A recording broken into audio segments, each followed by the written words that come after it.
وقت، ٹائم گزر رہا ہے بہت تیزی کے ساتھ. بچپن تھا، پھر جوانی، جوانی سے بڑھاپا. ہمارا بچپن گزر چکا ہے، آپ جوانی میں ہیں، جوانی بھی جا رہی ہے، بڑھاپے میں چلے جانا ہے نا. تو بڑھاپے میں ہم نے سوچنا ہے ہمارا بچپن ایسا تھا، جوانی ایسی تھی. تنہا بیٹھ کے ہمیں پتا ہوگا کہ ہماری لائف کیسے گزری ہے. ہمیں یہ بھی علم ہوگا کہ کتنی تیزی سے گزری ہے. ہماری ساری کی ساری خواہشات آہستہ آہستہ ختم ہوتی جائیں گی خود بخود. جب بڑھاپے میں چلے جائیں گے نا تو خواہشات نہیں رہنے والی ہیں، خواہشات ختم ہو جائیں گی. پھر کوئی سوچ نہیں ہے، پتہ چل رہا ہے ہمیں آگے موت ہے. 3 سٹیجز ہیں زندگی کی، ہمارا بچپن، ہماری جوانی اور بڑھاپا.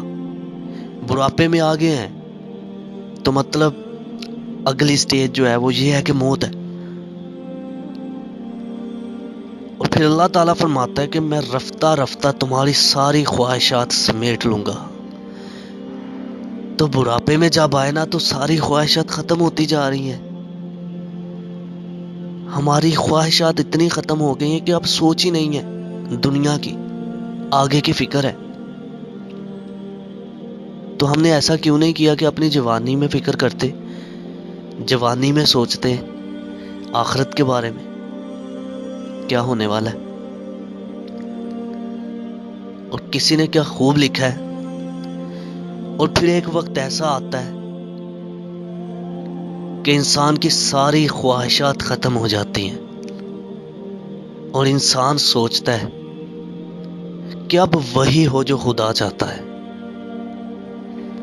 اور وہ وقت جو ہے وہ ہمارے بڑھاپے کا آ رہا ہے، کہ مطلب ہماری خواہشات ختم ہوتی جا رہی ہیں. ہم تھک گئے ہیں زندگی سے، اب دنیا کی باتوں سے، دنیا کے کاموں سے ہم تھک گئے ہیں. اب ہم یہی سوچ رہے ہیں کہ بس اب وہی ہو جائے جو خدا چاہتا ہے. لیکن اللہ تعالیٰ بڑا مہربان ہے، وہ پھر بھی اپنے بندے کے لیے بہت اچھا سوچ رہے ہیں. ہم خدا کی طرف، اپنے رب کی طرف رجوع تو کریں، اپنے خدا کی طرف تو جائیں. اللہ تعالیٰ بڑا رحم کرنے والا ہے. تو ہمیں خدا کی عبادت میں اپنا ٹائم زیادہ سے زیادہ گزارنا چاہیے. دنیا کو چھوڑیں، فکر کرنا چھوڑیں دنیا کی، آخرت کی کریں. اب اللہ پاک مجھے آپ کو عمل کی توفیق عطا فرمائے. آمین.